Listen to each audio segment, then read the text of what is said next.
Get to last night's Democratic debate. For the first time, it got ugly between frontrunners Hillary Clinton and Barack Obama. NBC's Andrea Mitchell has the blow-by-blow. Andrea, good morning to you. Good morning, Meredith. Hillary Clinton and Barack Obama traded insults for almost 2 hours, and you're right, at times it got personal.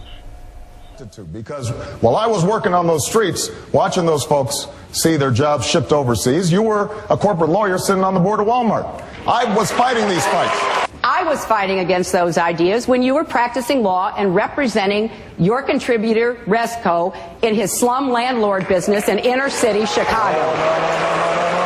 They argued over economic plans, health care, and Bill Clinton's attacks on Barack Obama. There's a set of assertions made by Senator Clinton as well as her husband that are not factually accurate. When Senator Clinton or President Clinton says that I wasn't opposed to the war from the start, or says it's a fairy tale that I opposed the war, that is simply not true.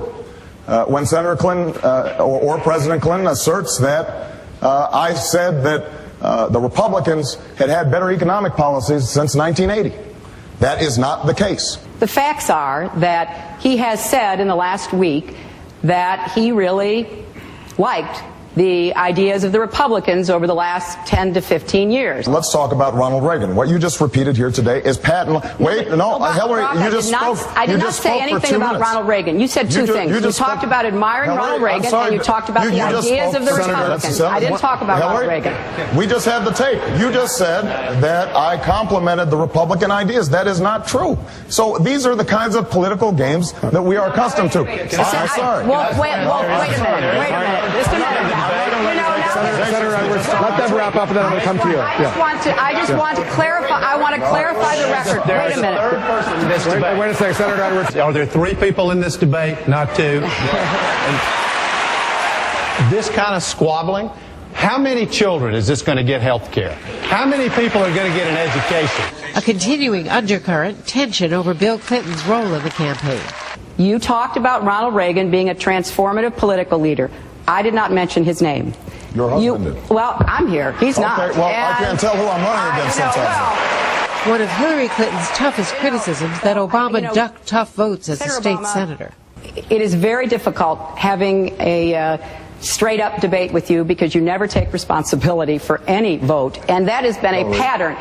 You now wait a minute, in the Illinois state legislature, just a minute, in the Illinois state Senate, Senator Obama voted 130 times present. On that, John Edwards sided with Clinton. And if you want to know whether or not I worked on tough stuff, I passed the first. I don't question whether you worked on. I don't question whether you worked on tough stuff. The question is, why would you over 100 times vote present? There were a few lighter moments, as when Obama was asked if Bill Clinton was really the first black American president.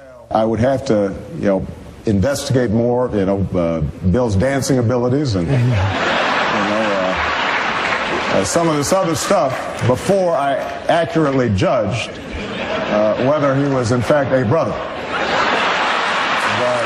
I'm sure that can be arranged. How to score the debate? Obama had the home court advantage, a sympathetic audience, and he proved he could stand up to both Hillary and Bill Clinton. And Clinton seemed to be looking past South Carolina to voters in the Super Tuesday states on February 5th. Matt? All right, Andrea Mitchell. Andrea, thanks very much.